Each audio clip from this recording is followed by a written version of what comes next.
vais partager avec vous ce soir, il est horriblement difficile. Je vais traiter de la mort à soi-même. Et je peux vous assurer qu'au début, souvent, il y a 30 ans, vous m'auriez demandé de parler de ça, je vous dévidais 50 versets, j'étais sûr de moi, et pour moi, c'était tout simple.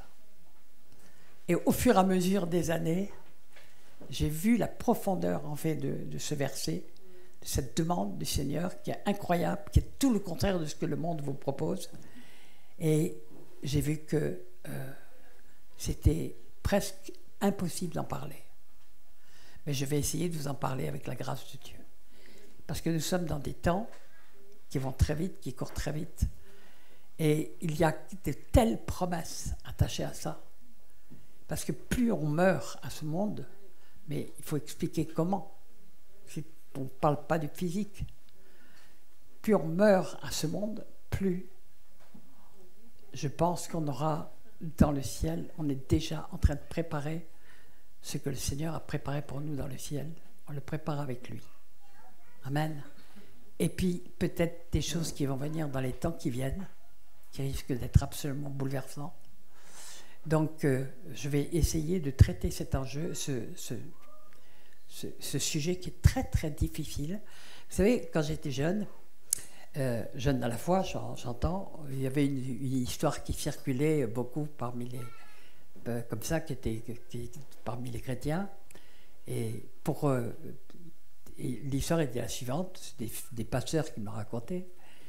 Alors ça se passe dans une école biblique, c'est pour vous donner ce qui se racontait à l'époque. Ça se passe dans une école biblique. Et puis, il y a le prof qui est là, et puis il y a tous les potaches qui sont là. Ils sont tous déjà marqués pasteurs sur leur coin de table, dans les écoles bibliques, dès le premier instant de la première année, de la première minute, du premier instant. Ça m'a été raconté. Tout de suite, ils changent d'attitude, de comportement, avec cette grosse Bible.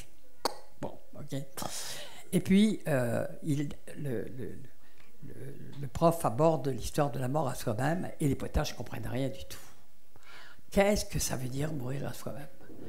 Et le professeur leur dit, écoutez, je sais que c'est difficile à comprendre, donc je vais vous amener ce soir, je vous donne rendez-vous au Père-Lachaise.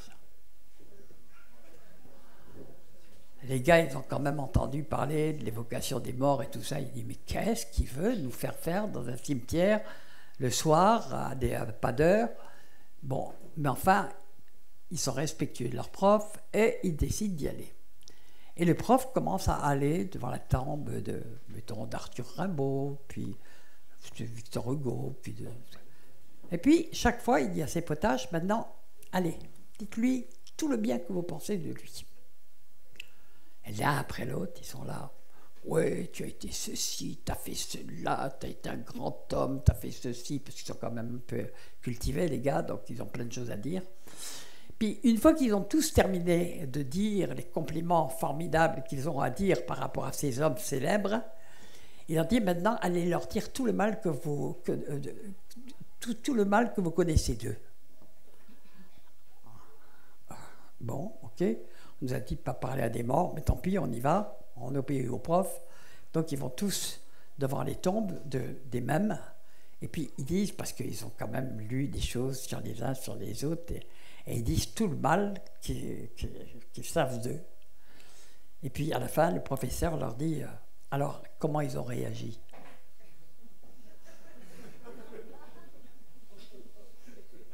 Ben, ils sont morts. Ben, ils sont morts. Ben, il dit, vous avez compris, c'est la mort à soi-même. Vous réagissez. Alors, pour moi, c'était très simple à ce moment-là, parce que dès que le Seigneur m'a levé, j'ai été vraiment, il y a un témoin ici, c'est Yves, mais des campagnes de calomnie, c'était impressionnant. À la fois, le Seigneur me bénissait d'une manière surnaturelle, et en même temps, il y avait des campagnes de calomnie, ça n'a jamais arrêté. Si vous voulez en apprendre plein sur moi, de moche, vous allez sur Internet, vous êtes tranquille, vous allez en voir de toutes les couleurs. Et je ne comprenais absolument pas pourquoi, parce que J'étais là pour servir le Seigneur. Même dans ma propre église, il y avait tout de suite, il y avait de la persécution. Et je disais, mais je criais à Dieu. Je disais, mais Seigneur, pourquoi je leur ai rien fait? Je veux juste là, je les aimais. Et pourtant, ils me persécutent. Et puis la persécution dure. Et puis, le temps a passé. Et ça a commencé au départ par... Je ne comprenais pas. Ah, mais j'avais aussi de la colère. Mais je leur ai rien fait, quoi. J'avais aussi de la colère. J'essayais aussi de me justifier. J'essayais aussi de redresser la vérité. Et bon. Et puis, avec les années, j'ai commencé à changer. Ça a mis du temps. Peut-être 10 ans, 15 ans. Mais j'ai commencé à ne plus me soucier du tout de ce qu'on disait de moi. Ça m'était égal. Ça m'était égal. Vraiment, ça m'était égal. Et puis, il y a eu une troisième étape. Parce que j'ai vu la main de Dieu avec les méchants. Ceux qui veulent vraiment détruire votre ministère. Ça, je l'ai vu. Et pas qu'une fois. Et donc, moi, quand je voyais des gens qui lançaient des campagnes pour me détruire, et il y en a eu beaucoup, et détruire mon ministère, et il y en a eu vraiment beaucoup, et ma nature profonde a changé, et en fait, ma réaction, c'était plus pas l'indifférence, c'était j'avais pitié d'eux. Je disais, ils sont fous, ils ne connaissent pas Dieu. Parce que Dieu sait par quelle souffrance je suis passé. Eux, ils n'ont pas payé ce prix-là. Et en fait, derrière, il y a toujours la jalousie. Et j'ai vu tellement la justice de Dieu que après, votre réaction, c'est de les aimer, de supplier Dieu de ne pas appesantir sa main, son joug sur eux, parce que je sais que j'en ai vu vraiment, c'est affreux. La manière dont Dieu les a brisés en miettes, il est à vie, je veux dire, sans jamais les relever, parce que Dieu peut nous briser pour nous transformer, mais Dieu peut aussi nous arrêter complètement. Hein? Il ne faut pas l'oublier, il faut savoir craindre Dieu. Craindre Dieu, c'est le début de la sagesse. Craindre Dieu, c'est ce qui manque le plus dans les églises. Et ça montre que les gens ne connaissent pas Dieu. D'accord? Mais on va donc parler de la mort à soi-même. Bon, quand on se fait baptiser, le baptême est une figure de cette mort à soi-même. On choisit de mourir pour revivre en Christ. C'est un acquis. C'est un acquis, mais qui reste dans les lieux célestes. Sur terre, ça ne se traduit pas de la même façon. On sait très bien que notre nature profonde, elle ne change pas comme ça du jour au lendemain. Voilà, quand je me suis converti, je croyais que j'allais devenir un ange en moins de temps qu'il en faut pour le dire. 30 ans après, je suis en train de dire, c'est drôlement dur d'être changé par le Seigneur et de changer vraiment en profondeur. Donc, la mort à soi-même, c'est un processus. Et beaucoup font tout pour échapper à ce processus. Parce que c'est un processus qui est douloureux. C'est quelque chose qui est totalement contraire à notre nature profonde. Notre nature profonde, c'est de vivre, c'est des projets, tout ça c'est normal, c'est normal. On est dans un monde où on fait des projets, où on a la soif de vivre. Dieu n'est pas contre tout ça, attention. Ni contre les projets, ni la soif de vivre, ni la soif d'avoir des enfants, de se marier. Ce sont des désirs normaux, légitimes. Il nous a mis sur terre avec aussi ces désirs profonds qui sont naturels. Mais nous savons bien que notre chair, il a toujours des désirs autres, des projets autres. Et la Bible en parle assez. Je vais citer quelques versets quand je tomberai dessus, parce que j'en ai mis de quoi parler pendant 6 heures, mais comme d'habitude, bon, je vais couper. Et puis je vais essayer de prendre l'essentiel comme le Seigneur veut. Mais j'ai été très travaillé il y a environ 4 mois par un verset qui m'a bouleversé pendant des semaines. Et c'est en Colossiens 1. J'en ai parlé un petit peu l'autre jour d'une manière avec un peu d'humour, mais c'est bien écrit. Si donc vous êtes ressuscité avec Christ, si on est ressuscité avec Christ, c'est qu'on est mort. Hein? Qu'on a été mort. Si donc vous êtes ressuscité avec Christ, c'est ainsi. Cherchez les choses d'en haut, où Christ est assis à la droite de Dieu. Affectionnez-vous aux choses d'en haut et non à celles qui sont sur la terre. Rien que ça, ça pourrait demander un développement terrible. Qu'est-ce que c'est que les choses d'en haut? Parce qu'on a très facilement, Dieu m'a dit si, non mais je fais ça parce que Dieu me pousse à faire ça. Et puis quelquefois, ce n'est pas du tout Dieu. Affectionnez-vous aux choses d'en haut. C'est quoi les choses d'en haut? Je vais prendre un petit exemple biblique, je n'avais pas prévu de le mettre, mais il est quand même très fort. Vous savez, dans Luc 4, dans Matthieu 4, il est écrit, quand Satan tente Jésus dans le désert, il est écrit que le diable le transporte sur une grande et haute montagne et lui montre tous les royaumes de la terre. Bon. Vous connaissez ce verset, il n'y a pas de montagne terrestre sur lesquelles vous pouvez voir tous les royaumes de la terre. Donc c'est bien une élévation spirituelle. Le diable le transporte, on ne sait pas où. Et il voit tous les royaumes de la terre et il lui promet la gloire de tous ces royaumes. Quand vous êtes en Apocalypse, il y a Jean, c'est exactement les mêmes mots. Il fut transporté sur une grande et haute montagne. Alors j'ai oublié, je n'ai pas mis la référence, hein, mais je crois que c'est Apocalypse 20, si je ne me trompe pas. Il est transporté dans une grande et haute montagne, et qu'est-ce qu'il voit? Qu'est-ce qui lui est montré par l'ange? La Jérusalem céleste. Le diable vous montrera toujours ce qui est sur terre. Dieu vous montrera toujours les choses d'en haut. Donc, les choses que nous avons en espérance par la foi, parce que c'est écrit, et c'est à ces choses que nous aspirons. Il est écrit que notre vie sur terre n'est qu'une vapeur. Pour nous, qu'elle paraît très longue, mais en réalité, elle est une vapeur par rapport à l'éternité.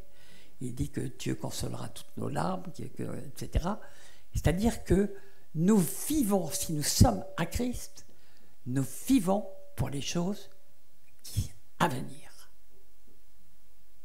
Et pas pour les choses présentes, même si, en étant sur terre, nous sommes appelés à nous occuper des choses présentes, de notre famille, de nourrir nos enfants, etc., etc. Mais notre esprit doit être scotché au Seigneur. Et je vais vous donner la référence, c'est en 1 Corinthiens 6, 17. C'est mon verset préféré, je le cite souvent. Celui qui s'attache au Seigneur Jésus-Christ est uni avec l'Esprit de Dieu. Ça veut dire que l'Esprit de Dieu, si on s'attache vraiment au Seigneur, si on est vraiment attaché au Seigneur, l'Esprit nous montrera toujours les choses d'en haut. On va être unis à l'Esprit, et l'Esprit, lui, il veut toujours tourner nos regards vers Christ. Sa mission est toujours de nous tourner vers Christ. Que nos pensées soient en Christ. Que nous gérions notre vie comme si nous étions déjà là-bas en haut, tout en étant sur terre. C'est très compliqué à comprendre. Hein. Et puis c'est très paradoxal, parce que c'est exactement le contraire de ce que les gens qui ne connaissent pas Christ recherchent. Ils recherchent la réussite sur terre, la célébrité sur terre, ils recherchent plein de choses, et c'est la norme quand on ne connaît pas Christ. Mais quand on connaît Christ, il va s'enclencher un processus. Si on a pris le chemin étroit, pas le chemin large, si on a pris le chemin étroit, plein d'épines, de cailloux, de ronces, de trucs, etc., nous allons avoir de plus en plus le cœur tourné vers les choses d'en haut et relativiser tout ce qui se passe en bas. Tout en ayant... c'est toujours très paradoxal, la parole de Dieu, en réalité. Tout en ayant, par exemple, le Seigneur peut nous donner des fardeaux pour des choses d'en bas. Par exemple, il peut nous donner un fardeau pour les enfants, un fardeau pour les vieillards, un fardeau pour les pauvres, un fardeau pour un pays, un fardeau pour un continent, un fardeau pour... On peut recevoir beaucoup de fardeaux, surtout les intercesseurs connaissent bien ça, les fardeaux de Dieu. Un jour, j'étais dans une pastorale. Oh, j'ai la date exacte, c'était en 2001. Et c'était avec Anaconda, qui était un Argentin qui était extrêmement connu à l'époque. Et un homme qui est mort maintenant, que je connaissais bien, qui était un ami, vient et dit j'ai 35 ans de ministère. Pendant 30 ans, j'étais toujours en train d'apporter mes fardeaux au Seigneur, mes fardeaux personnels au Seigneur. Et puis, un jour, j'ai dit, mais j'étais travaillé, puis j'ai dit, mais Seigneur, c'est idiot, puisque tu dis d'apporter, de t'apporter tous nos fardeaux. Donc, écoute, Seigneur, je vais faire un échange avec toi, je veux tes fardeaux et je sais que tu vas te charger des miens. Et quand il a dit ça, boum, ça s'est fait réma dans mon cœur. Tu peux parler tantôt d'une manière, tantôt d'une autre. Ça s'est fait réma dans mon cœur. Surtout qu'il a continué à dire, mais à partir de ce moment-là, mon ministère a complètement changé, parce que mes fardeaux, c'était vraiment ce que Dieu me mettait, et mes fardeaux personnels, je disais, Seigneur, tu t'en occupes. Et c'est conforme à Matthieu 6, cherchez premièrement le royaume de Dieu et sa justice, et toute chose vous sera donnée par-dessus. C'est-à-dire, on n'a plus le fardeau. Je peux vraiment dire que depuis 30 ans, 33 ans maintenant, 34 ans, je vis complètement par la foi. Mais vraiment, je vis par la foi avec une confiance absolue dans le Seigneur au jour le jour. Et j'ai vu la main de Dieu. C'est un cadeau, c'est un don de Dieu. Mais je vois très peu de chrétiens qui le font. Ils sont inquiets, anxieux pour le lendemain. Oh, tel problème, comment je vais résoudre ça? Ah, puis là, il faut que je trouve de l'aide, le machin, etc. Et puis, moi, j'ai une espèce de paix parce que je sais que quoi qu'il arrive, je suis dans la main de mon Seigneur. Je suis dans la main de mon Seigneur. Et qu'il s'occupe de moi comme un papa. Tout à l'heure, Sarah a dit, tu es mon papa. Mon merveilleux papa, un très bon papa. Ben, moi, quand elle chante ça, je suis complètement en accord, quoi. Je suis en osmose complète avec ce qu'elle dit, parce que c'est vraiment ça. J'ai appris à le connaître comme un papa. En fait, j'avais pas eu de père dans ma vie. C'était pire que ça. C'était un mot tabou à la maison. On n'avait même pas le droit de parler de lui. Donc c'était, je dirais, une absence pesante. Je ne savais pas ce que voulait dire le mot papa. Aucune idée. Et puis ça a duré 50 ans comme ça. 50 ans, je me convertis. Et puis, il y a, au bout de 2-3 ans, il s'est passé, je ne vais pas raconter toute l'histoire, mais tout d'un coup, j'ai prononcé pour la première fois le mot papa. Et c'était pour mon papa d'en haut. Et il est devenu vraiment mon papa. Et donc, je suis dans ses mains.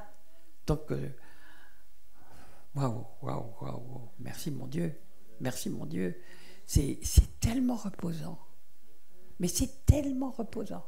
Et je vois tout le temps sa main, tous les jours, je vois sa main, je vois sa main partout. Un jour, je me souviens, j'avais prêché à plusieurs reprises sur les dons spirituels, et chaque fois que j'arrivais, que je voulais parler du don de la foi, comme c'est écrit en 1 Corinthiens 12, j'étais pas à l'aise. Pourquoi? Parce que je disais, Seigneur, c'est pas normal. Tu dis, sans la foi, on ne peut pas plaire à Dieu.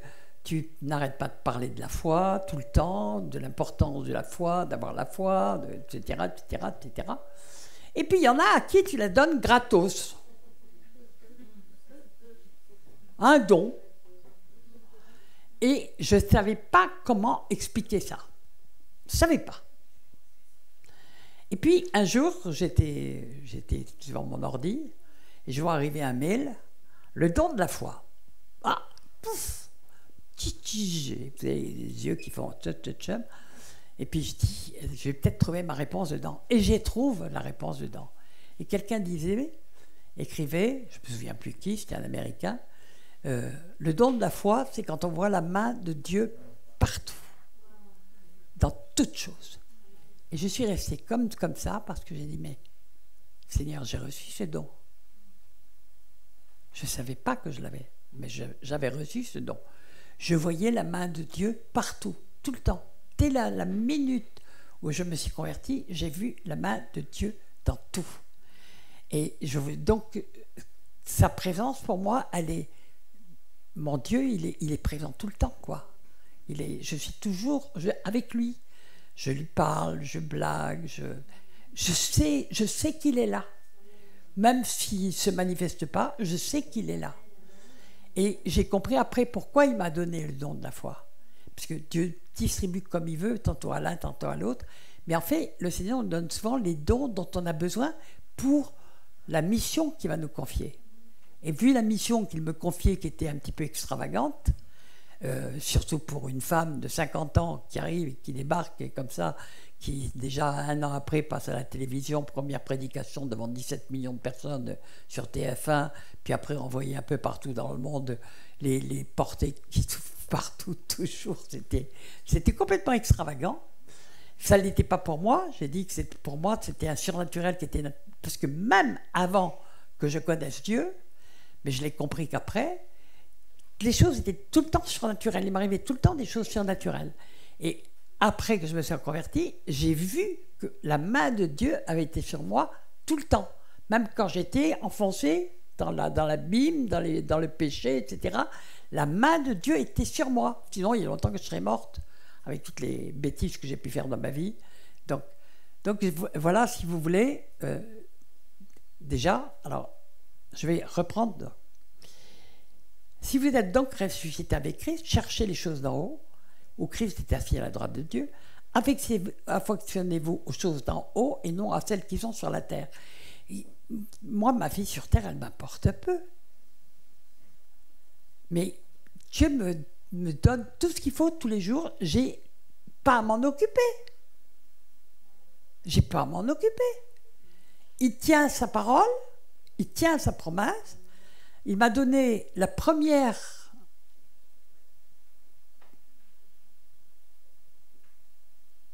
prophétie que j'ai reçue, je vais l'appeler prophétie. Un jour, il y a un frère, je vais 3 ou 4 mois de conversion, qui m'apporte un petit bout de papier. Je me souviens, c'était un chirurgien, il était dans mon église. Il m'apporte un petit bout de papier, il me dit, tu sais Michel, j'ai reçu une parole de Dieu pour toi cette nuit. Et je lis, et j'ai su que ça venait de Dieu. D'abord, les termes qui étaient dessus, c'était trop. C'était, veux-tu vraiment dépendre de moi pour donner gloire à mon nom, signé Jésus.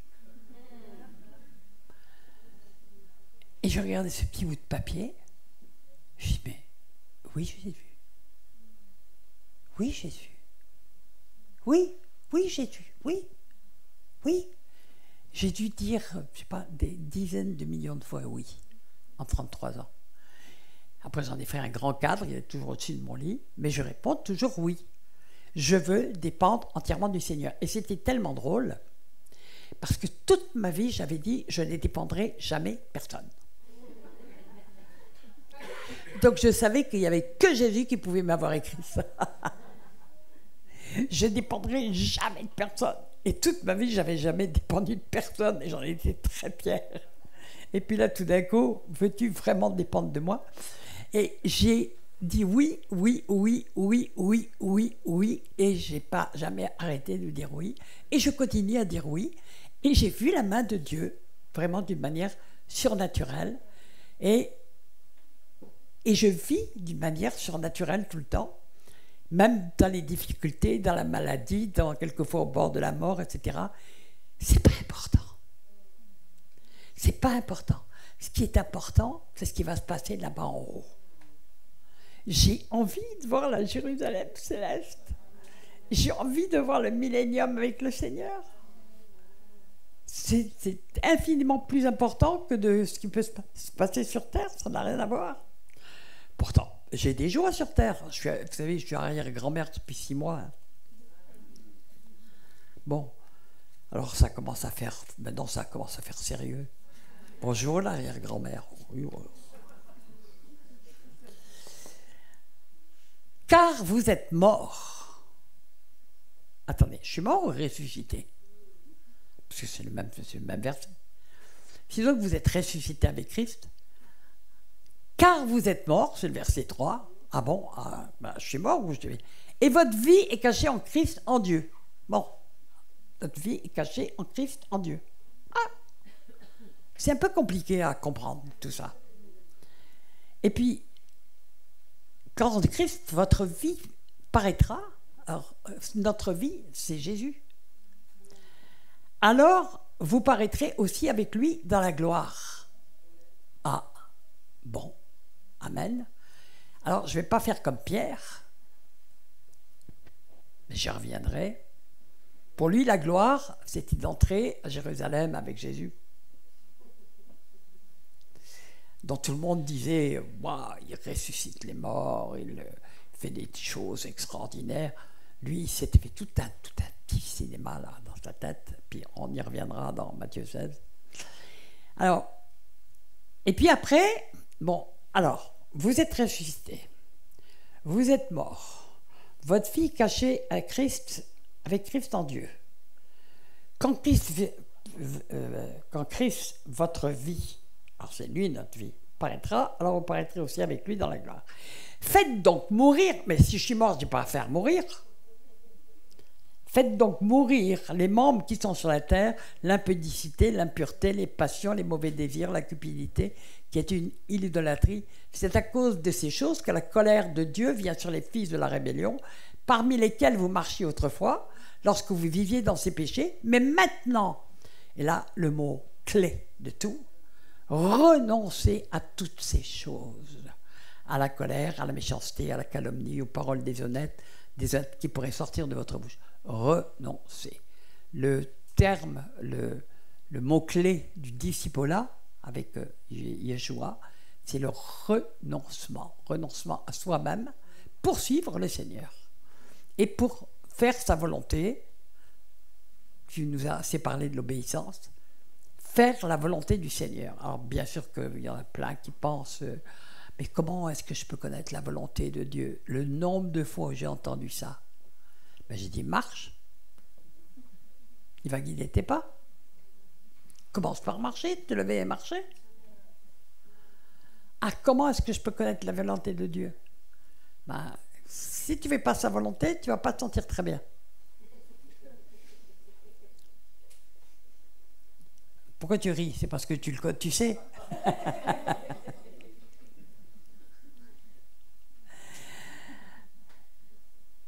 Et ceci, faites mourir jusqu'à pouvoir dire, parce que Dieu a un but pour nous.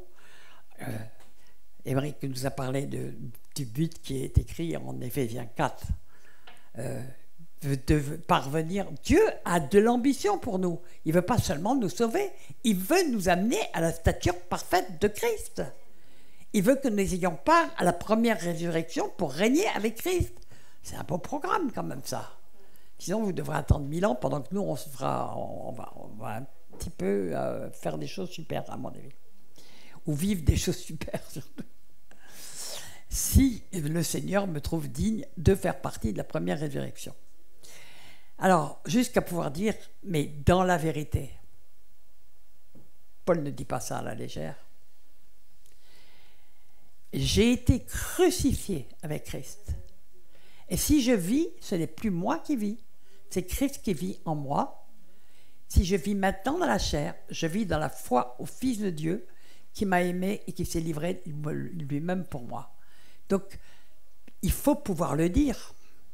Ce n'est plus moi qui vis, c'est Christ qui vit en moi. Qui ici peut dire ça? Pas moi. Mais c'est le but de Dieu.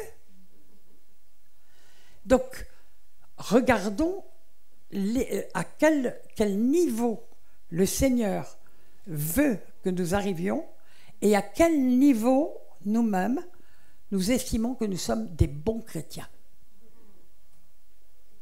Oups. Il y a souvent une méga différence. Alors, ça va s'appeler, pour ce chemin, la mort à soi-même. C'est le chemin étroit où petit à petit, le Seigneur, vous savez, il est écrit, un léopard ne peut pas changer sa peau. Franchement, on n'arrive pas à se mourir soi-même. De temps en temps, je disais une vieille blague, vous voulez être crucifié avec Christ? Pas de problème. Vous prenez une croix, vous la plantez. Vous montez sur un tabouret, vous prenez un marteau, des grands clous, vous vous clouez les pieds. Puis après, vous prenez le marteau de la main droite et vous clouez la main gauche. Alors pour la main droite, il faut absolument un ami chrétien. Hein. Bah oui. Bah, on a beaucoup d'amis chrétiens comme ça mais qui nous clouent.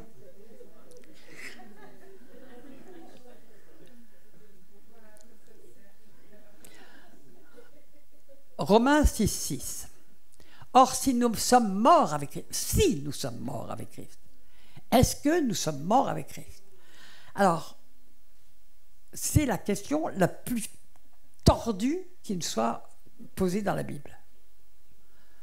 Parce qu'on croit toujours qu'on est arrivé et qu'on est mort avec Christ. Et chaque fois qu'on le croit, il y a le Seigneur qui nous envoie un SMS par retour du courrier et qui nous explique que pour lui, non.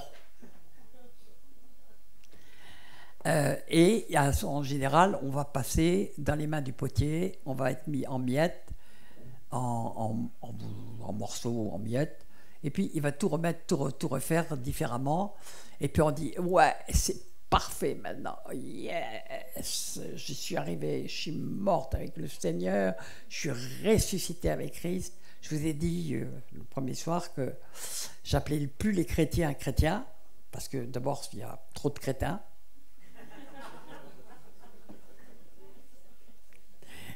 Il y a surtout... Non, là, j'exagère. Mais il y a trop d'illusions. Il y a trop d'illusions. Les chrétiens, ça voulait dire petit Christ. Les gens les reconnaissaient par le fait qu'ils ressemblaient à Jésus. Alors aujourd'hui, le mot chrétien, ça ne veut plus rien dire. Donc aux États-Unis, pendant très longtemps, ils ont commencé à dire, à plus appeler les chrétiens chrétiens, mais les dire il is born again. Bon, il est né de nouveau. Mais là encore, débordement, on a cru que parce qu'on parlait en langue, on était né de nouveau. Moi, je connais des tas de gens qui parlent en langue, mais honnêtement, ils ne sont pas chrétiens. Ils ne sont même pas convertis. Et le diable, il est trompeur. Vous savez, moi, j'ai entendu des gens, des sorciers, parler en langue. Hein. Alors, donc, ce n'est pas une preuve. Mais, donc maintenant, c'est pour ça que j'ai dit, je ne vais plus appeler que les gens... Quand je les rencontre, est-ce que tu es mort ou ressuscité en Christ? Et puis j'attendrai la réponse.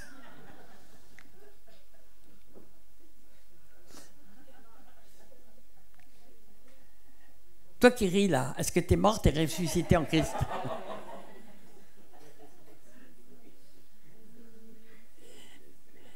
Qui est-ce qui peut dire je suis mort et ressuscité en Christ? Il y en a peut-être. Mais ceux qui le sont, ce sont les derniers à le dire. Parce que plus on avance, plus on se rend compte à quel point on est indigne d'être seulement appelé chrétien. C'est-à-dire comme Christ.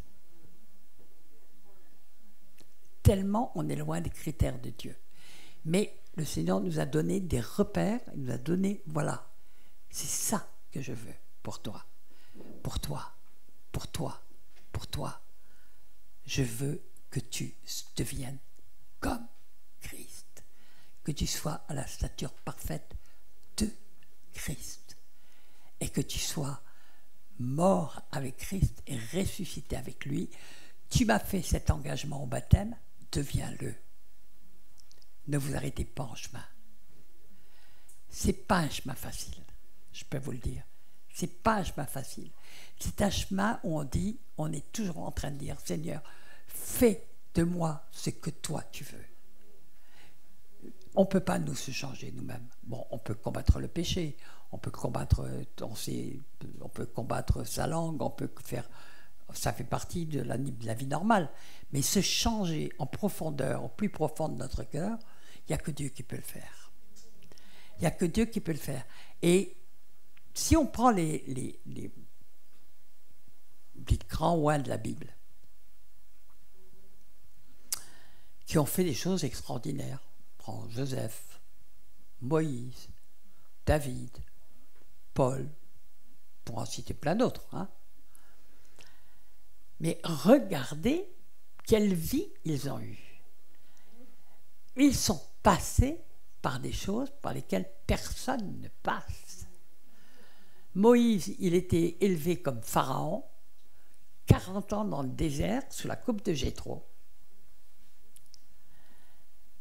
Qu'est-ce qui a pu se passer pour que cet homme, qui était un pharaon orgueilleux,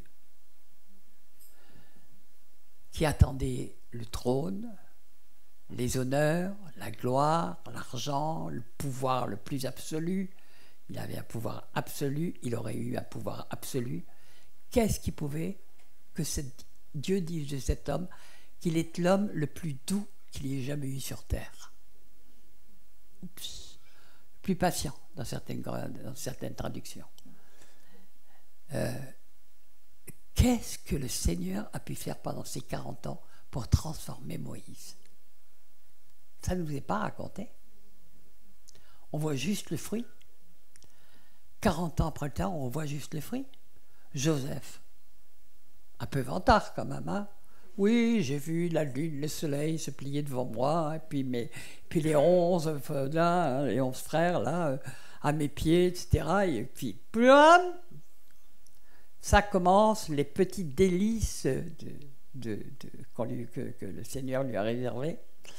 Même si c'est son seul frère, il commence par une citerne, il est emmené comme esclave, il se retrouve un petit peu élevé parce qu'il est super, et chez Potiphar, et puis la femme de Potiphar lui raconte n'importe quoi, il se retrouve dans une prison en Égypte. Il s'est passé beaucoup de temps, beaucoup d'années. Donc quelque chose de terrible. David, il est loin par Samuel comme roi. Et illico presto, il y a Saül qui commence à le poursuivre pour le tuer. Il va se cacher dans les cavernes. Il est obligé même d'aller pendant des années chez les Philistins, de se faire passer pour fou, baver pour que personne ne le tue. Mais des choses de ouf. Quand on regarde de près la Bible, on se dit, mais ceux que le Seigneur a élevés, il a commencé par les broyer en miettes. Et quand vous voyez un frère qui est à terre, priez pour lui. Parce que c'est peut-être le moment où le Seigneur est en train de changer complètement son cœur. Et il va être changé totalement après. Mais ça ne s'arrête pas une fois. Si je peux donner ce message aujourd'hui, c'est parce que j'ai mon âge, parce que je suis passé par tellement de broyages du Seigneur. Il m'a fait vivre des choses, je ne peux même pas les raconter. Vous ne me croiriez pas. Mais il m'a mis en miettes non-stop,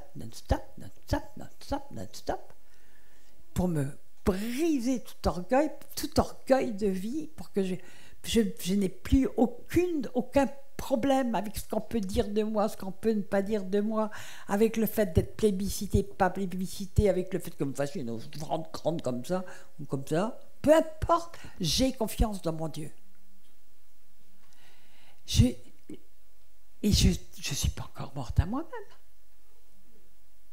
Et pourtant, le Seigneur, il m'a, petit à petit, chaque fois qu'il me passait par, j'ai appelé ça au départ la centrifugeuse, c'était tous les démons, c'est bon, comme ça s'est passé à Toulouse, je passais par la centrifugeuse, ok. Une journée entière, faire sortir tous les démons que j'avais. Mais après, c'était le tout début du chemin. Et après, tout le long de la route, on passe par des moments qui sont, et contrairement à ce qu'on passe, au lieu d'avoir une carapace qui se forme, c'est exactement le contraire. On devient de plus en plus sensible. De plus en plus sensible. On souffre de plus en plus de voir, par exemple, des trahisons. Ce qui au départ passait, bon, on s'en fout, c'est pas grave. Eh bien, on est de plus en plus sensible. Pendant très longtemps, je me suis dit, il y avait un verset que je ne comprenais pas dans la Bible, qui est en Ésaïe 53, et qui est « Homme de souffrance et habitué à la souffrance ». De douleur, habitué à la douleur, peu importe. C'est des traductions différentes. Je disais, mais la souffrance de Jésus n'a duré que 3 jours, parce que je pensais à la souffrance physique. Mais j'ai compris au fil du temps que ce n'était absolument pas ça. C'est que Jésus, il était tellement sensible, il avait un tel amour pour Israël, il avait un tel amour même pour le monde, qu'il souffrait tout le temps de voir l'état du pays. Il savait d'avance combien ce pays allait souffrir. Rappelez-vous sur la croix, alors qu'il souffrait horriblement physiquement, et qu'il y avait les femmes qui pleuraient, il dit « Mais pleurez plutôt sur vous, femmes de Jérusalem, et sur vos enfants », parce qu'il savait ce qu'il allait souffrir. Il était scotché à la souffrance des autres, à la douleur des autres. Et donc il était tout le temps en train de souffrir, en réalité, Jésus. Parce que non seulement il voyait, il sentait les douleurs des personnes, et il sentait la douleur de son peuple, mais il savait d'avance par quoi il devrait passer, puisqu'il est la parole de Dieu et que tout est écrit et il nous a été donné par lui ou par les prophètes qu'il a envoyés. C'était lui la parole de Dieu. Ok ? Donc j'ai vraiment compris que c'était le contraire qui se passait. Au lieu de se faire une carapace, dans le monde on se fait une carapace. Je suis arrivé au Seigneur, moi j'avais une carapace comme ça. D'ailleurs, pour rire un peu, un jour j'étais en Suisse. Et je dis en blaguant, on m'a dit que j'étais un hérisson. Vous savez, les hérissons, dès que vous voulez vous approcher, il sort les pics et puis personne n'ose pas s'approcher. Et je disais, je reconnais que c'est vrai, je suis un hérisson. Et quelqu'un m'apporte un... je ne sais pas où il a trouvé, mais m'apporte une espèce de peluche de hérisson. On retirait la capuche, on la retirait, et alors un coup c'était toutes les piques dehors, et un coup c'était la vulnérabilité. Et je l'ai toujours gardé parce que ça m'a rappelé d'où je venais. Quand je suis arrivé au Seigneur, j'étais tout le temps en autodéfense. Tellement j'avais peur de reprendre des trucs. Maintenant, j'ai plus de carapace du tout. Donc je prends les coups direct. Et pourtant, il y en a qui se reconnaissent dans ce que je dis. Il y en a qui se reconnaissent. Ouais. Plus on avance dans la mort à soi-même, plus en réalité on devient incroyablement vulnérable et sensible. Et les gens nous font quelquefois des choses, ils ne se rendent pas compte de la souffrance qu'ils nous laissent, parce que pour eux c'est presque rien du tout. Presque rien du tout. C'est presque la norme. Et c'est vraiment quelque chose qu'on apprend. Et ça fait partie de la mort à soi-même. Très curieusement, on est de plus en plus sensible.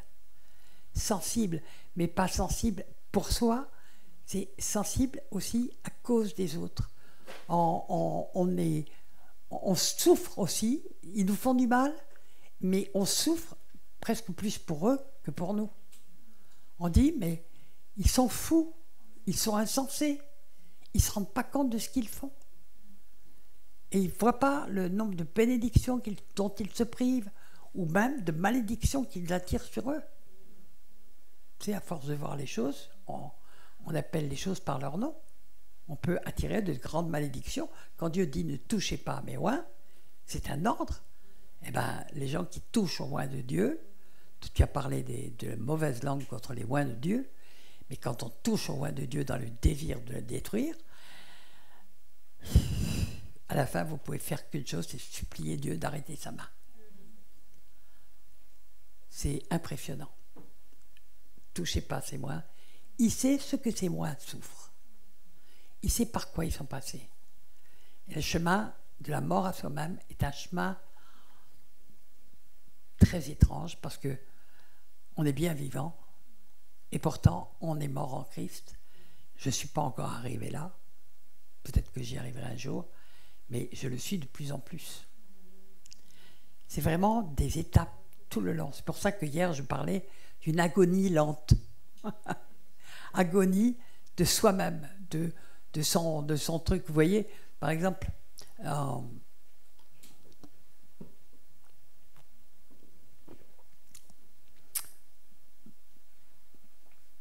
quand je suis arrivé au Seigneur, j'avais été couverte de titres, moi, dans mon truc.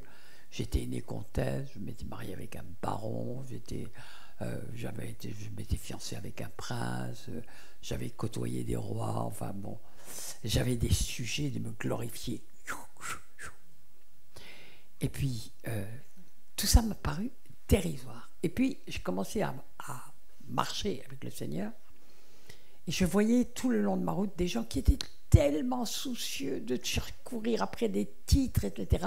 Je dis, mais pourquoi ils courent tellement après les titres ecclésiaux, les sièges d'honneur, les trucs? Tout ça me paraissait dérisoire. Dérisoire parce que j'avais connu tout ça. Même quand j'étais j'avais été assis sur des trônes d'honneur, j'avais eu des grands titres, j'avais eu des grands trucs, etc. Tout ça, je connaissais ça depuis que j'étais toute petite. Donc ça me paraissait dérisoire. Et puis, petit à petit, je ne comprenais pas, par exemple, pourquoi, dans Genèse 11, il est écrit que les hommes avaient élevé un truc parce qu'ils voulaient se faire un nom.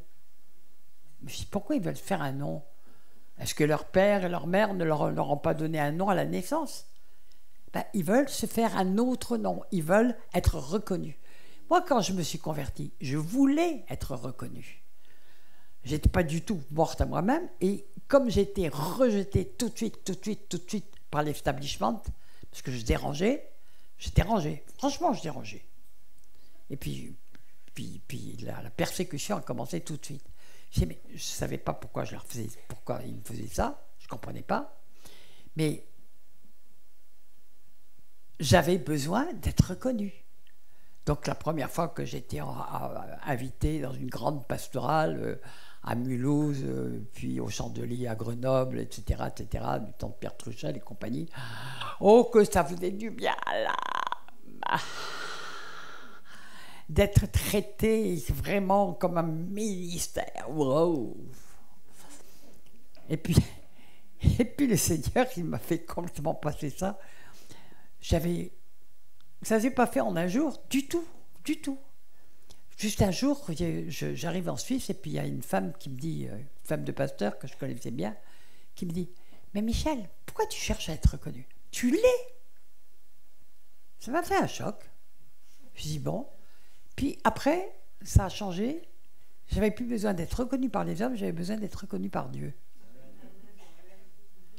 Ma seule raison de vivre était que de faire la volonté de Dieu. Parce que j'étais mal quand je ne la faisais pas. Et que j'étais tellement bien quand je la faisais. Et puis que je voyais des choses qui ne pouvaient pas émaner de moi, qui étaient complètement surnaturelles. Très curieusement, ça fait partie de la mort à soi-même, ça aussi. Le renoncement à être quelque chose, j'ai vécu des choses très très drôles. Les gens m'invitaient dans leurs églises, alors ils mettaient nous recevons la grande évangéliste internationale, Michel Dacier de la Vigerie, qui est des comtesses, qui ceci, baronne, machin, tac, tac, tac, tac. Et ça me faisait rire. Je me souviens, un jour, j'étais à Kinshasa, et puis, en bien un quart d'heure à me présenter comme ça, il y avait 60 000 personnes, ou non, on avait beaucoup plus, 250 000. On me présente comme ça pendant un quart d'heure. Puis à la fin, j'étais là, mais il en prend du temps pour présenter. Puis ça me paraissait dérisoire. Et je dis, mais le plus beau titre que je puisse avoir, c'est celui de enfant de Dieu. Et je ne le disais pas en l'air. être fils et fille de Dieu. La création entière attend la révélation des fils de Dieu.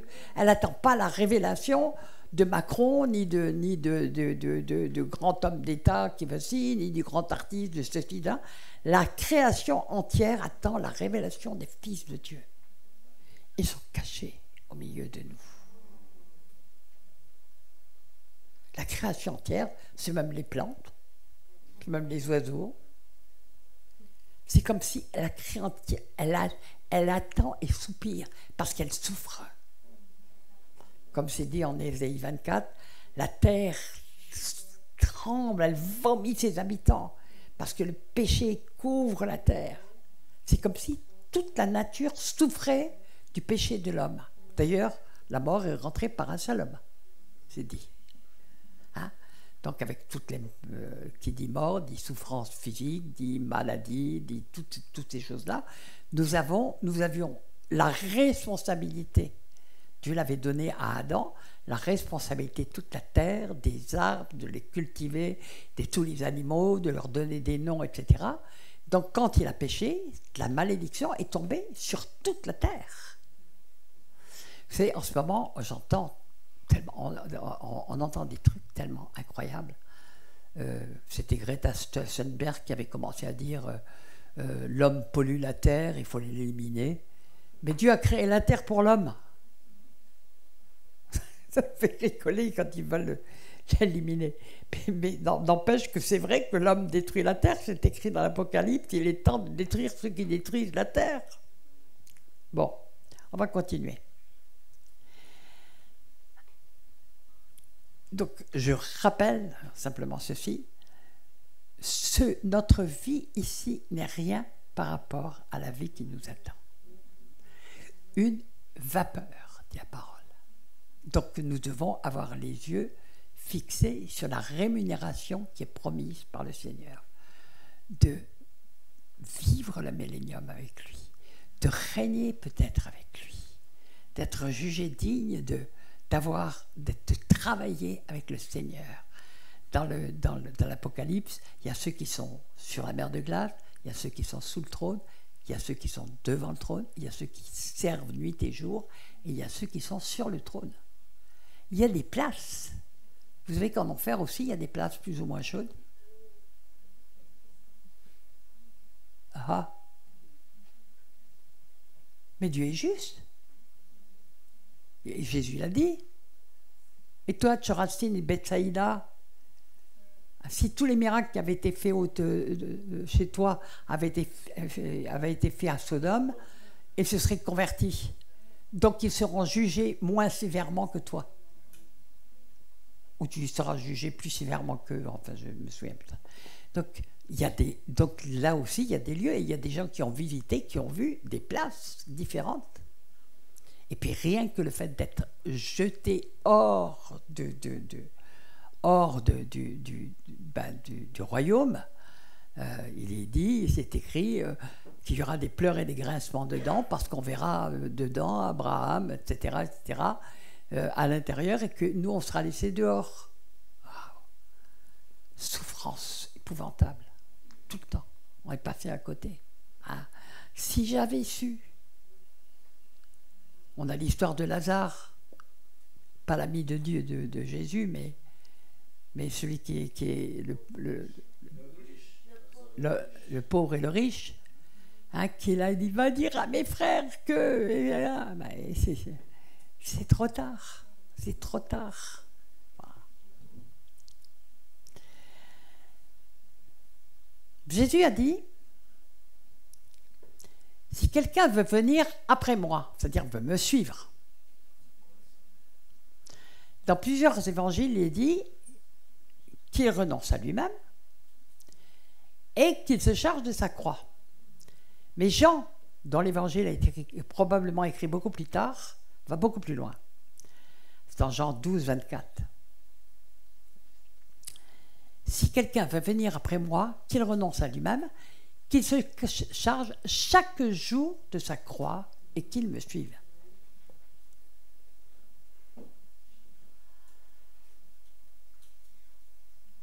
Chaque jour.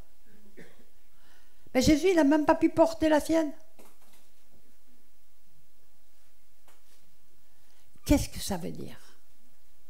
En fait, la croix, c'était la mission, la plus grande mission pour laquelle Jésus était venu sur terre. C'était la croix. C'était le point culminant de sa mission. D'accord? Ça veut dire que chaque jour, nous pouvons être serviteurs de Dieu partout où nous sommes et nous pouvons être à la disposition du Seigneur pour faire ce pourquoi il nous a fait. Et tous les jours, il peut nous donner une mission. Même si nous travaillons, même si nous nous occupons des enfants, même on peut avoir une mission auprès des enfants, dans notre travail, dans tout ce qu'on fait. On peut, c'est-à-dire que quand on vit avec Christ, on ne vit pas avec Christ pour venir dans le long juste le temps où on est dans le dimanche matin dans son culte ou quand on revient dans les séminaires de Michel Dacier une fois par an. C'est tous les jours qu'on doit vivre avec le Seigneur. C'est tous les jours qu'on doit suivre Christ. Et c'est quelque chose qui n'est pas évident du tout. Mais je le répète souvent, pour ceux qui l'ont entendu, tant pis, mais je le répète souvent parce que pour moi c'est une évidence. Servir le Seigneur, c'est laisser Dieu se servir de nous. C'est-à-dire être un outil, un vase dans sa main dont il peut se servir pour les autres. Et en fait, servir Dieu, c'est servir les autres. Et c'est laisser Dieu nous permettre de servir les autres et d'être utile aux autres. Et c'est un privilège incroyable. Dieu se sert de nous pour les autres. Pour les amener au Seigneur, mais pas seulement. Pour les consoler, pour les transformer, pour les porter quand ils vont mal, pour les bénir, pour s'en soucier. Il peut nous donner des petits fardeaux, il peut nous donner des grands fardeaux, il peut élargir notre cœur. Au départ, il peut nous donner des petits fardeaux. Moi, je vois des personnes qui... personne ne les connaît, et pourtant, autour d'elles, tous les jours, elle s'occupe de personnes autour d'elle. Tous les jours, tous les jours, tous les jours. Elle s'occupe de personnes. Et en fait, c'est des évangélistes extraordinaires parce elles montrent la présence de Dieu et le royaume de Dieu là où elles sont. Là où elles sont. Et c'est magnifique. Moi, je trouve, elles ne cherchent pas la gloire, ne cherchent pas les podiums. Ils ont simplement... Merci Seigneur de te servir de moi pour aller m'occuper de telle personne, une personne âgée, un enfant, etc., etc. C'est un peuple de fourmis.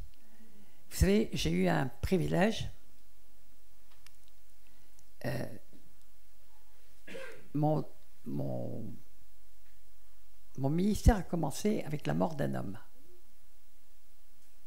Mon ministère plein temps. Que je pense les plus âgés d'entre vous ont connu. Gaston Ramseyer. Il y en a qui le connaissaient? Oui? Toi? Oui? Ah bah oui, bien sûr. C'était un évangéliste qui était très connu, qui était aussi un écrivain, qui a écrit plein de livres à l'époque. Et moi, je cherchais un papa spirituel. De tous les côtés, j'en trouvais pas. Et puis, tout d'un coup, je le rencontre, on devient très amis. Il devient comme un père spirituel pour moi. Pendant 8 jours, il fait un testament pas possible. Et 8 jours après, il meurt. Dieu me l'enlève. Mais j'étais là, le dernier message qu'il a donné. Et pendant le dîner, on était assis côte à côte. Et il me dit, Michel, j'ai un message depuis 18 ans que le Seigneur m'a donné. Et il m'a dit de ne pas le dire. Et aujourd'hui, il m'a dit, c'est ce soir que tu dois... Il avait 59 ans, hein. Je ne savais pas qu'il allait mourir 5 jours plus tard. Et il m'a dit de le donner ce soir. Il m'a dit, c'était une pastorale en plus. Il m'a dit, les pasteurs ne voulaient pas que je le donne, ils ne voulaient pas que je change le programme. Mais moi, Dieu m'a dit de le donner, je vais le donner. Il y avait une onction. Waouh! C'est indescriptible, la présence de Dieu qu'il y avait. et avec des miracles, etc. Mais surtout la présence de Dieu qui était là. Et son message a été enregistré, on peut le retrouver aujourd'hui. Mais il parlait de l'Église des derniers temps. Et il disait, Dieu lui avait dit, l'Église des derniers temps ne sera pas faite avec des pasteurs, des évangélistes, même s'il y en a, mais tout le monde sera à l'œuvre. Ce sera comme une fourmilière où chacun, à sa place, œuvre. Même en cachette, s'il le faut. Comme ça se fait d'ailleurs dans certains pays où les chrétiens sont persécutés. Vous savez, la persécution peut arriver sur nous du jour au lendemain. Quand vous voyez qu'on nous a supprimé le lundi de Pentecôte, que maintenant on veut supprimer le lundi de Pâques, enfin on voit petit à petit, ils grignotent, et puis de plus en plus les églises se vident, etc. Mais attention, il y a un réveil. Même dans l'église catholique, il y a un réveil.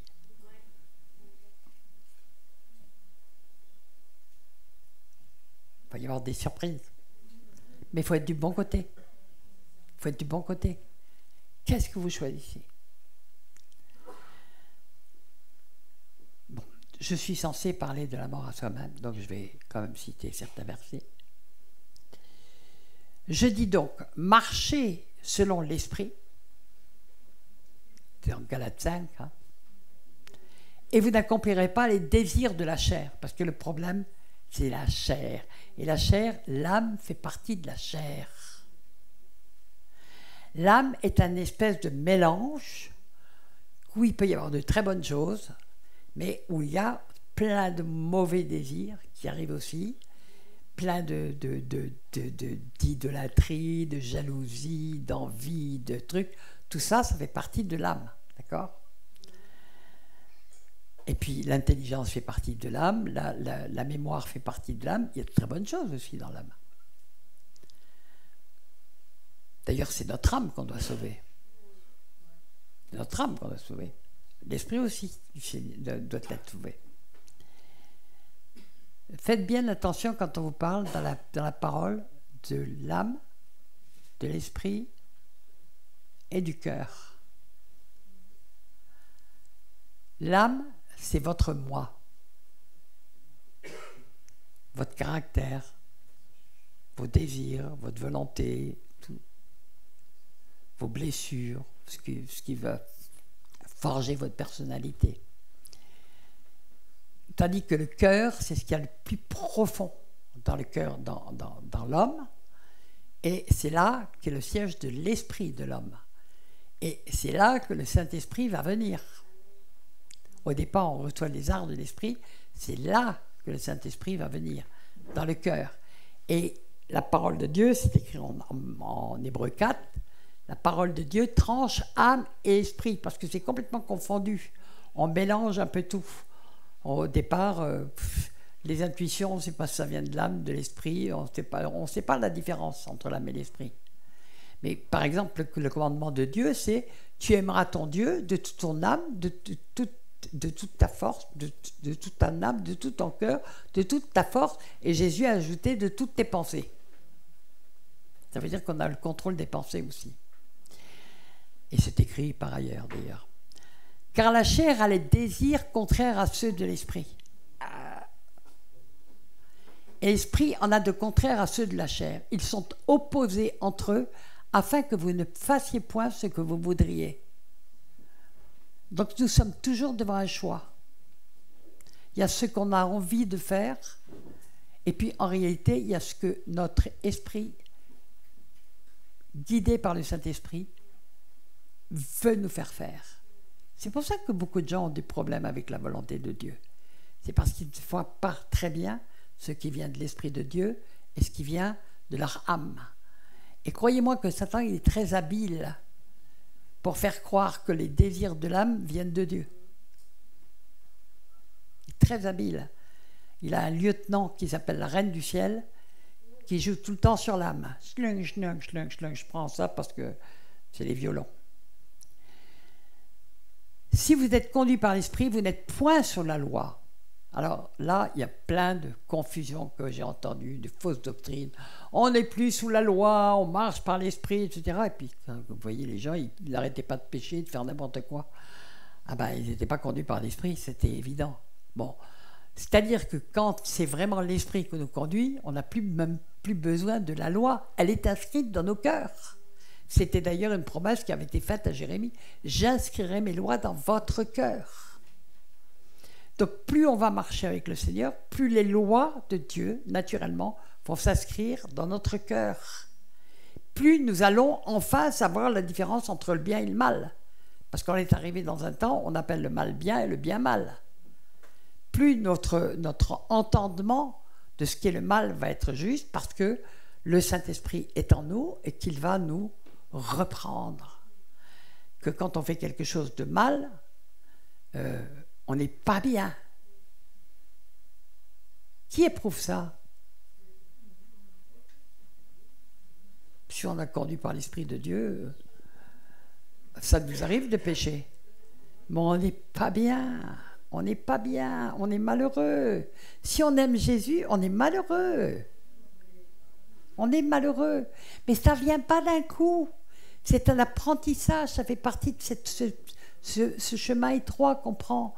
Petit, ça va venir de plus en plus fort, c'est de plus en plus puissant. Et puis à un moment donné, on prend le péché en haine, parce qu'on est tellement mal quand on pêche, parce que on est malheureux, on est devant le trône de grâce, puis on dit pardon Seigneur, mais pardon, mais je n'arrive pas à comprendre pourquoi je peux encore pécher comme ça. Ça vous arrive peut-être pas, mais moi oui, presque quotidiennement. Parce que plus ça va, plus le Seigneur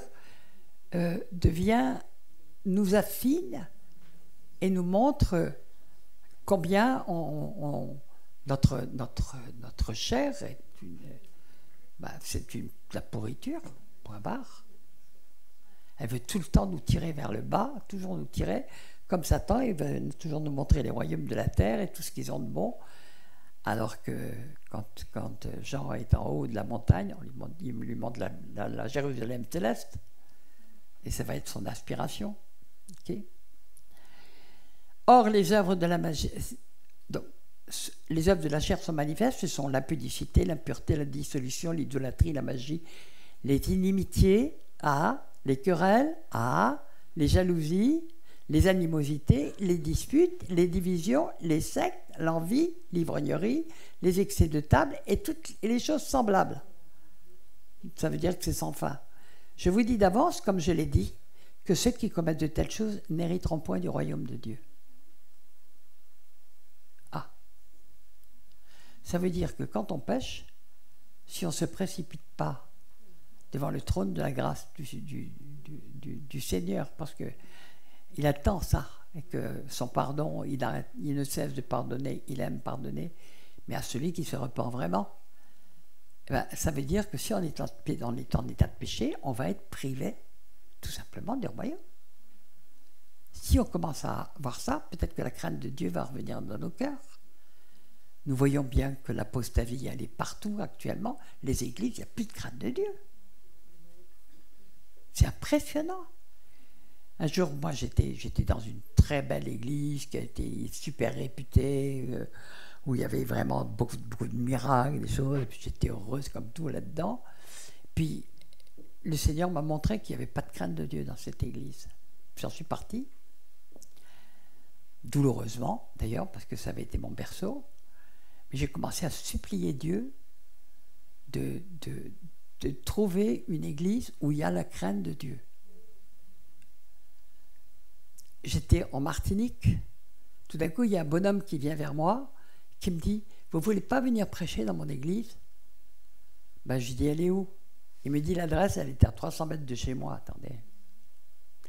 Je suis rentré là-dedans. Il y avait une crainte de Dieu. J'y suis resté 2 ans. J'ai vraiment appris la crainte de Dieu. Ils avaient la crainte de Dieu. Et je ne l'avais jamais trouvée ailleurs. Il y avait une sainte crainte de Dieu dans cette église. C'est un des repères pour savoir si on est dans une église qui marche avec l'Esprit de Dieu. Parce que Dieu est bon, mais ses yeux sont trop purs pour voir le mal. C'est écrit aussi. Ça veut dire que si on est en état de péché, c'est écrit. Je vous le dis d'avance, comme je l'ai déjà dit, ceux qui commettent de telles choses n'hériteront point le royaume de Dieu. À qui il parle? Des chrétiens? À des disciples? Donc il les met en garde.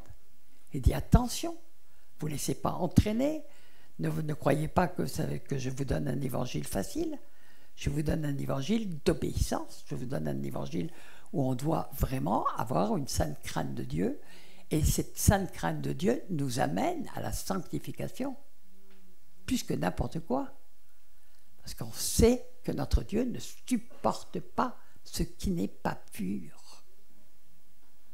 Mais nous avons quelque chose de merveilleux, c'est que quand on va devant le Seigneur, qu'on lui demande pardon, un vrai pardon, pas des fausses repentances, il y en a beaucoup, une vraie demande de pardon, eh bien, le sang de Yeshua est toujours là pour nous purifier. Amen. Alléluia.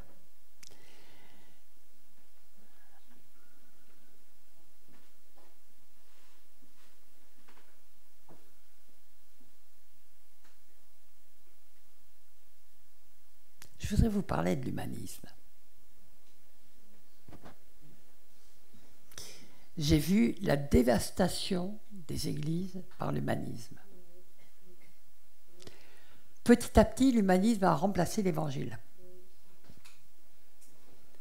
Un jour, j'ai un choc parce que je reçois un article d'un ex-psychologue qui dit que le Seigneur m'a montré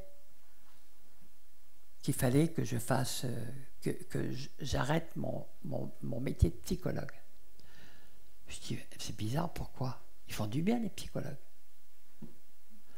Il faut dire que j'avais fait psycho. Et puis j'avais fait plus que psycho, parce que j'étais tellement passionné que j'ai fait bac plus 15 au moins, côté psycho.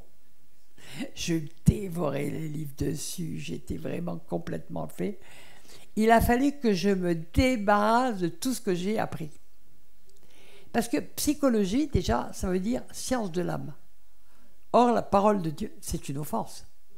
Parce que la parole de Dieu nous dit, en 2 Chroniques 6:20, je crois, nous dit que seul Dieu connaît le cœur des enfants de l'homme. Le cœur, ce qu'il y a au fond. Donc dire que la psychologie est une science humaine, et puis si c'est une science humaine, c'est beau. Bon, c'est tellement beau que on dit de quelque chose que c'est beau quand c'est humain. On dit lui alors vraiment il est humain. Puis ça c'est l'humanisme. L'humanisme, ça ravage le monde actuellement. Mais l'humanisme en réalité, c'est d'un orgueil absolument épouvantable. On met l'homme comme critère de comparaison, comme modèle de la bonté. Et Jésus a dit, il n'y a de bon que Dieu. C'est-à-dire qu'on met comme critère de la bonté ce qu'il y a de plus mauvais sur terre. Comme on l'avait déjà cité en Jérémie 17,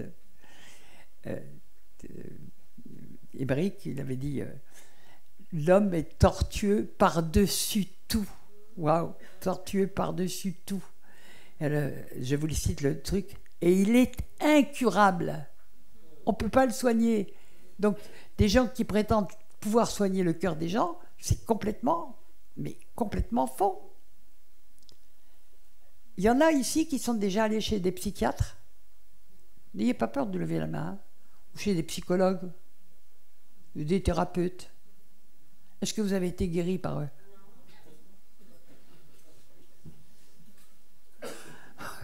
Moi, j'étais chez un psychiatre avant de me convertir, depuis 1 an, parce que j'étais en pleine dépression nerveuse. Le jour de ma conversion, j'ai arrêté net, parce que j'avais trouvé mieux. J'avais trouvé Jésus. Et qu'effectivement, ça n'en finit jamais. Et puis, aux États-Unis, ils ont tous leur thérapeute, et puis ils ont fini avec un qui a duré 15 ans, ils commencent avec un autre. Et puis, il n'y a jamais de guérison en réalité, parce que l'homme est incapable. S'il est incapable de connaître le cœur de l'homme, comment peut-on soigner ce qu'on ne connaît pas? Et le cœur de l'homme, c'est marqué, il est incurable. Il n'y a que Dieu qui peut le changer. Il n'y a que Dieu qui peut nous transformer. La mort à soi-même, c'est vraiment laisser Dieu nous faire mourir à plein de choses, mais ça demande notre participation active, parce qu'on peut résister de toutes nos forces. On n'a pas envie de changer. Non, on se trouve très bien comme ça va, ça va, ça va. Moi, plusieurs fois, j'ai dit, Seigneur, ouais, ça y est, maintenant, ça va. Tu peux arrêter les épreuves, j'en ai par-dessus la tête, tu peux les arrêter. Je suis parfaite.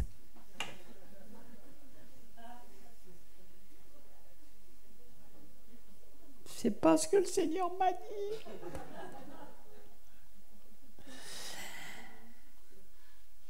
L'humanisme a fait des ravages absolument impressionnants, pas seulement dans le monde, mais dans l'Église. On a remplacé l'Évangile par l'humanisme. On a décidé, la base de l'humanisme, c'est que le cœur de l'homme est bon et que ce sont les circonstances qui font de lui des hommes méchants, mauvais, etc., etc. Non, l'homme est intrinsèquement mauvais, tortueux. Il y a des hommes qui ont un peu plus de conscience que d'autres, parce que Dieu a donné à tout homme une conscience, donc il connaît, c'est dit en Genèse 4, en Genèse 6, pardon, que Dieu, voici, l'homme, il est comme nous pour connaître le bien et le mal. Mais on a vu à quelle vitesse il a changé toutes les lois de Dieu, et puis il a commencé à être mauvais comme tout, quoi. C'est impressionnant. À la 7e génération, les mecs disent déjà, les mecs sera vengé 7 fois et Caïn sera vengé 77 fois. Bon, ça veut dire il sera tué, etc. Bon. L'homme sème la mort partout. L'homme, et puis c'est souvent les religions en plus qui font le plus. Là, on a parlé de la religion catholique qui avait fait le truc, mais vous savez, la religion protestante, elle n'a pas fait tellement mieux. Religion au nom de convictions. Aujourd'hui, au nom des idéologies, les gens font n'importe quoi. Mais les religions dans lesquelles Christ n'est pas le centre de tout, et où on ne meurt pas à soi-même pour suivre le Seigneur, c'est une religion qui peut très vite devenir tueuse. Les Allemands se promenaient pendant la guerre avec Gott mit uns. Puis en face aussi, Dieu est avec nous. Ah ben oui, il y a quelqu'un un jour qui est arrivé devant le Seigneur en disant, t'es avec nous ou contre nous? Vous savez qui c'est? Josué. Qu'est-ce que le Seigneur a répondu? Non, mais ôte tes chaussures parce que la terre, ce que tu touches. Ça veut dire que ça n'avait rien à voir. Le Seigneur n'est pas contre l'un ou contre l'autre, avec l'un ou avec l'autre. Il veut que tous soient sauvés et que tous arrivent à la repentance. Après, nous sommes tous libres. Dans les églises y compris. D'accord. Alors, les bons sentiments, on en a un exemple, on en a beaucoup d'exemples dans la Bible. Des trucs que les gens font avec des bons sentiments. Mais je vais prendre l'exemple de Pierre, oui, en Matthieu 16. Alors, c'est quand même un exemple extraordinaire parce que Jésus commence par lancer une petite phrase. Et quand Jésus lance des petites phrases un petit peu bizarres, c'est en général pour mettre les gens devant une problématique. Donc, il va dire « Qui dit-on que je suis ?» Ils suivent Jésus, on est en Matthieu 16, ça fait un bout de temps qu'ils suivent Jésus. Et il commence à répondre « Ouais, les uns disent que tu es Isaïe, les autres disent que tu es Jérémie, les autres disent que tu es Moïse, les autres disent... » Enfin, peu importe les noms.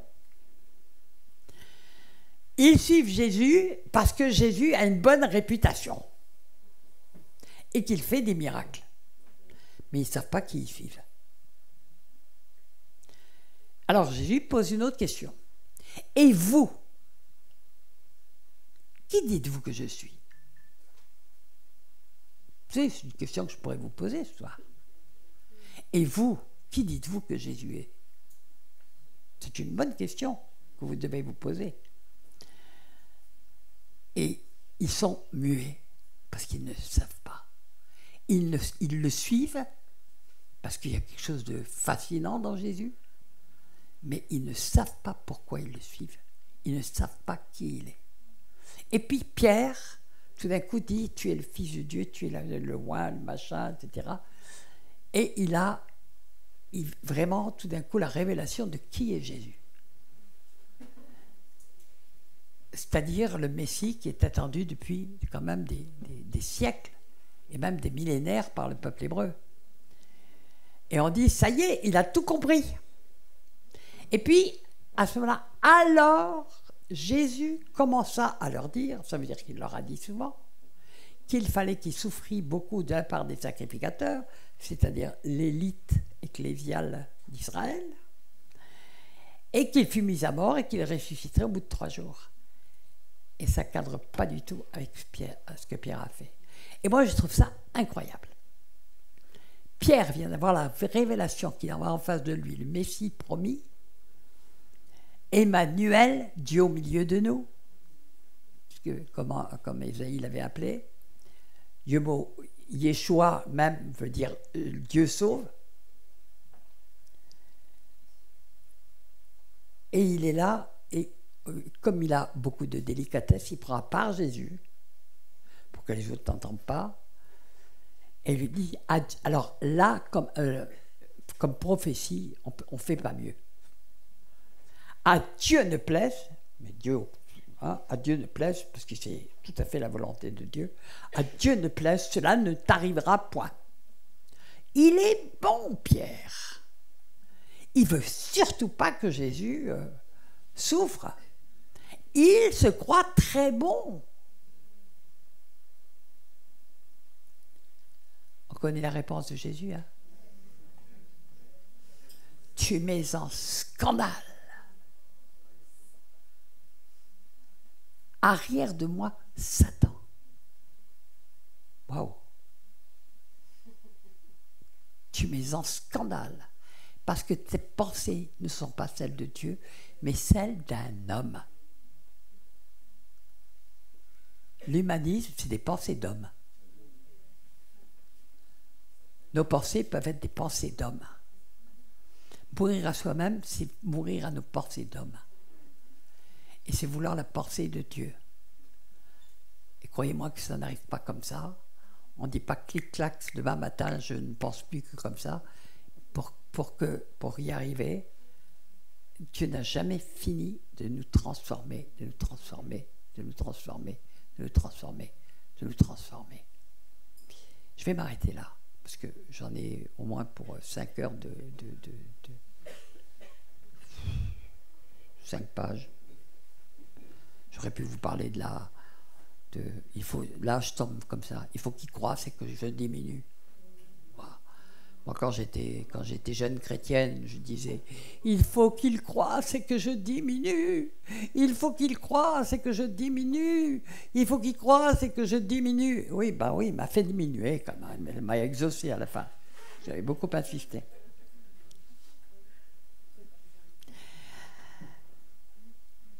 J'aurais pu vous citer plein de versets, encore beaucoup de versets. Il y a des dizaines et des dizaines de versets. Elle nous enseigne à renoncer à l'impiété, au convoitise mondaine, à vivre dans le siècle présent selon la sagesse, la justice et la piété. 1 Pierre 4, 2. Afin de ne plus vivre selon les convoitises des hommes, mais selon la volonté de Dieu pendant le temps qu'il lui reste à vivre dans la chair. Luc 14, 13. Je peux vous en citer plein comme ça. Si vous regardez bien, on nous parle tout le temps de la mort à soi-même. Mais c'est très difficile. C'est très difficile. Mais si nous ne collaborons pas activement avec Dieu, en le voulant, parce que c'est quand même la meilleure part, parce que c'est quand même, il y a une espérance au bout qui est importante. Et l'espérance, elle n'est pas sur terre, elle est en haut. Ça ne veut pas dire que Dieu ne va pas s'occuper de nous sur terre, c'est le contraire. Plus on va s'occuper des affaires du ciel, plus il va s'occuper de nos affaires sur terre. Mais ça, c'est un acte de foi il faut lire les Écritures pour bien le comprendre. Je vous recommande de lire par exemple Matthieu 6. Si vous avez la peur du lendemain, je pourrais vous donner plein de textes. J'en ai récolté des dizaines. Eu égard à votre vie passée, du vieil homme qui se corrompt par les convoitises trompeuses. Ah oui, il y a beaucoup de convoitises trompeuses. Le vieil homme.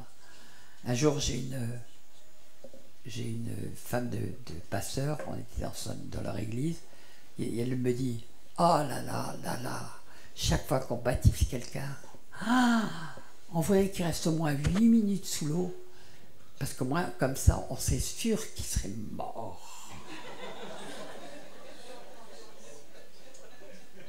Et qu'il dirait, waouh, ça m'avait fait rire.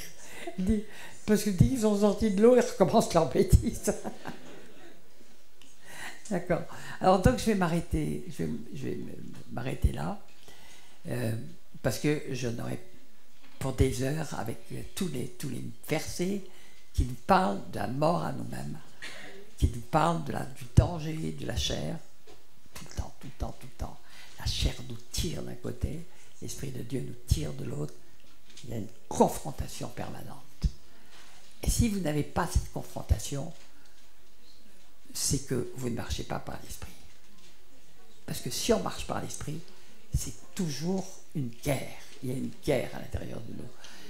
Pourquoi est-il écrit en Apocalypse à 7 reprises à celui qui vaincra? Qu'est-ce qu'on a à vaincre? Pas le diable, il est déjà vaincu. C'est notre chair. Et à celui qui vaincra, ça veut dire qu'ils sont rares, ceux qui arrivent à vaincre complètement leur chair. C'est pas un truc facile. Et maintenant, je vais vous dire, je ne sais absolument pas ce que je vais faire. J'ai pas d'appel. Je ne sais plus quoi vous dire pour vous dire, parce que c'est Dieu qui fait. On va juste se mettre à prier et vous proposer la meilleure part. C'est d'être prêt et de vouloir mourir à vous-même pour pouvoir vivre pleinement avec Christ. Pleinement avec Christ. Et puis, on va laisser le Seigneur faire. Si vous êtes d'accord. Émeric, si tu reçois quelque chose, je te l'aide. Ce qui est toute liberté. Peut-être que quelqu'un a reçu quelque chose. Vous pouvez le donner. Peut-être que quelqu'un a un témoignage très fort à donner. Bienvenue.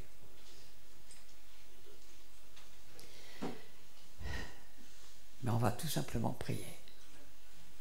Priez juste. Priez juste. D'abord, savoir si vous avez vraiment envie d'emprunter ce chemin étroit que peu trouvent. Entrez par la porte étroite. Je pense que vous êtes tous rentrés par la porte étroite. Et prendre le chemin et persévérer jusqu'à la fin. Celui qui persévérera jusqu'à la fin sera sauvé. On n'est sauvé qu'en espérance. Donc c'est un combat qui continue jusqu'à la fin, jusqu'au dernier souffle.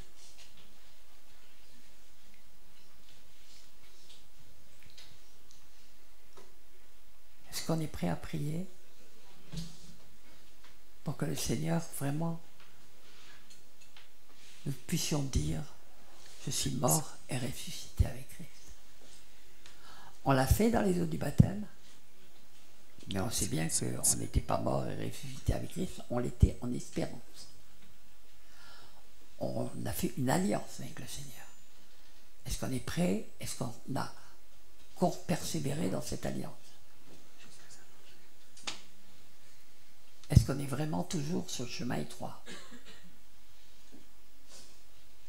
Est-ce que c'est notre chair qui nous tyrannise? Ou est-ce que c'est l'Esprit de Dieu qui vraiment nous conduit? Je ne connais pas vos cœurs. Il n'y a que Dieu qui le connaît. Et ça se passe tout à fait au fond du cœur. Et votre décision, c'est votre décision. Mais si vous dites au Seigneur, fais de moi ce que tu veux, même si je dois mourir, physiquement, c'est pas grave. Mais fais de moi ce que tu veux. Je veux te suivre. Je veux te suivre. Parce que c'est la meilleure part. Et je sais que tu as préparé des choses pour moi, des missions pour moi, peut-être des ministères, peut-être des choses tout à fait cachées. Ça n'a aucune importance, ça, Dieu. La seule chose qui lui importe, c'est qu'on aime suffisamment Christ pour avoir envie de ne suivre que lui, car il est notre seul modèle. Il est le seul qui dise la vérité parce qu'il est la vérité. Nous, on n'a que des bouts de vérité.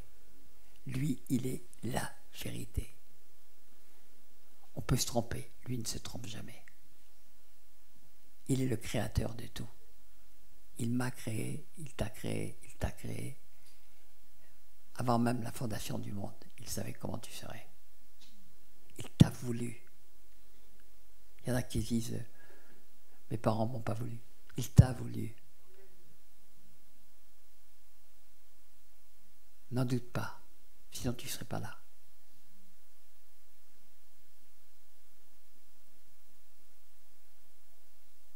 On va se mettre à prier, puis on va voir comment le Seigneur conduit. Alléluia, que mahabato rabashini maya. Yoko polia tia shoterane maya, hati pali pali parane maya. Hoti rane maya, hati palia tirane maya. Tuka palia palia shoterane machine maya, parane maya. Kurapatira malia tiramashan. Ça se passe entre nous et le Seigneur. Ça se passe entre nous et le Seigneur. On a un Dieu d'alliance, on fait alliance avec lui. Seigneur, je ne peux pas me changer. Je peux faire des efforts colossaux. Je peux éradiquer du péché de ma vie, certains péchés. Et puis je vais peut-être avoir des péchés d'orgueil ou des péchés autres que je ne verrai même pas. Mais toi, tu vois tout. Toi, tu sais pourquoi tu m'as créé. Toi, tu sais ce que tu veux faire et ce que tu peux faire de moi. Je vous ai parlé le jour de la lumière. Il veut faire de nous des femmes de feu. Il veut faire de nous des lumières dans le monde, dans les ténèbres. On doit abandonner toutes les ambitions. Ça ne veut pas dire que Dieu ne nous élève pas. Il peut en élever parmi nous, il peut en élever à des sommets énormes. Mais plus il élèvera, plus il brisera. C'est une loi de Dieu. Vous pouvez prendre tous les lois de la Bible. Plus Dieu les a élevés, plus il les a brisés. Parce que le pire, c'est de devenir tombé dans l'orgueil.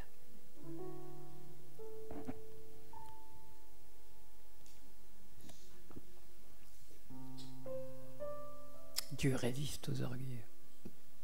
Donc il est obligé. S'il sait que vous êtes trop fragile, il ne vous donnera pas de fardeau extraordinaire.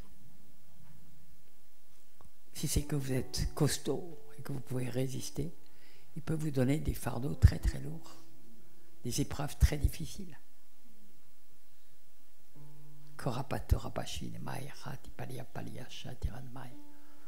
Mais c'est toujours par amour qu'il le fait. Ce n'est pas des punitions. Job, Dieu lui a tout enlevé.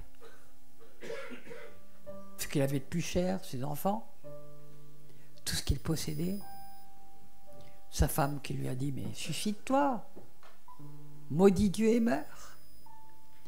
Et même tous ses meilleurs amis n'ont pas arrêté de l'accabler après. Il y a tout enlevé. Mais à la fin, il a eu une révélation de qui était Jésus. Et il pouvait dire, mon oreille avait entendu parler de toi, maintenant mon œil t'a vu. Connaissez Dieu. Connaissez Dieu. Apprenez à me connaître, dit Dieu. car ma venue est aussi sûre que celle de l'aurore. Apprenez à me connaître. Si vous n'avez pas la crainte de Dieu dans votre cœur, sainte crainte de Dieu, je ne parle pas de la peur catho, hein. Je parle d'une sainte crainte de Dieu. C'est-à-dire qu'on est face à sa sainteté, on sait qu'on a infiniment besoin de lui. Père, j'ai besoin de toi. À l'aide, j'ai besoin de toi. J'ai tout le temps besoin de toi. Plus j'avance en âge, plus je me rends compte à quel point j'ai besoin de Dieu.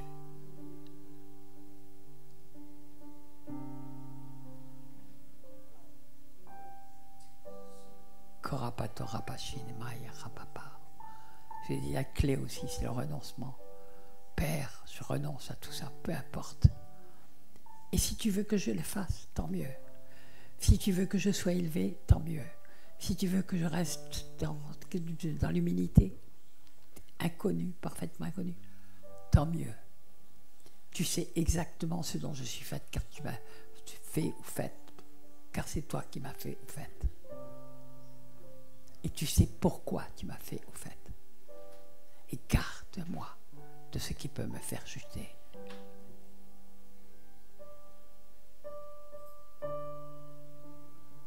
Korapatorapashinemai, parapashinemai, ratipaliatiranemai, paranamai. Kiapoliotokoposhkotiranemai, parapashinemai. Elikatipali parapapa. Père, on a tellement besoin de toi. Pour résister aux temps qui viennent, pour rester sur le chemin étroit, pour suivre Jésus pas à pas. Il sait où il nous emmène.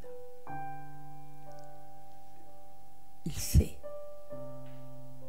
pourquoi il nous a fait. Il sait ce qu'il veut faire de nous. Il est d'une patience incroyable.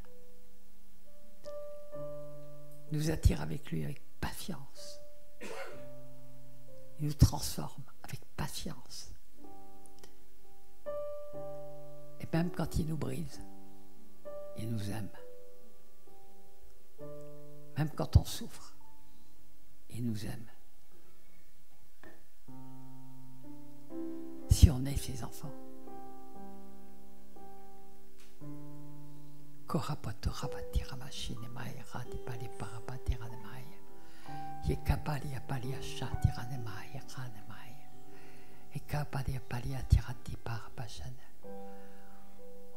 Tu connais le chant?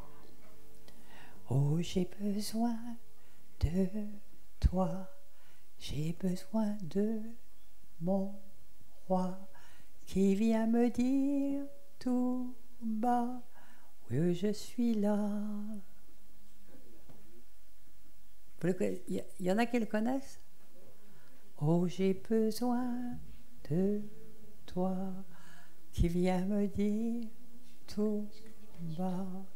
Je ne les connais pas par cœur. Hein. Non, ben, tu as peut-être un chant comme ça? Oui. Ah, vous l'avez dans le... Oui, il est dans le j'aime.